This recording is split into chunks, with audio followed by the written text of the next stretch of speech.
So even in the 80-20 model, you're going to be doing the bulk of that as building your aerobic base. When we're doing that, we say we're building our ability to burn fat as a fuel. We're building the heart's capacity to pump blood to the working muscles.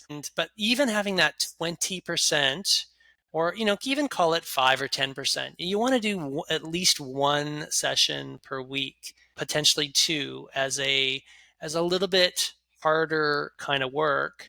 Now, there's research from Rolstad and colleagues that has shown if you do add just a little bit of high intensity in your week during the base phase, you are better off when you start in on the build phases of your program than if you had just done straight aerobic training. At 8 to 10 hours a week, you could probably get away with a lot of different training plans. If I'm honest, you could probably be doing sweet spot training and still get away with it.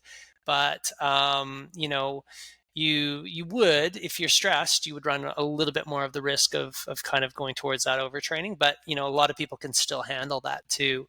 So at those lower training volumes, like 8 to 10 hours a week, probably get away with almost anything. Where 80-20 really comes into play is at higher training volumes. When you start moving towards the 15 hours a week plus, and you're still doing too much high intensity work, you're going to definitely eventually feel that. And that's where, you're going to start to potentially have too much stress overall. When we do high intensity work, we get very, very stressed. So if you're continuing on with too much sweet spot, too much threshold, too much hit, and then add time onto that, which is training volume, then eventually you get kind of run down.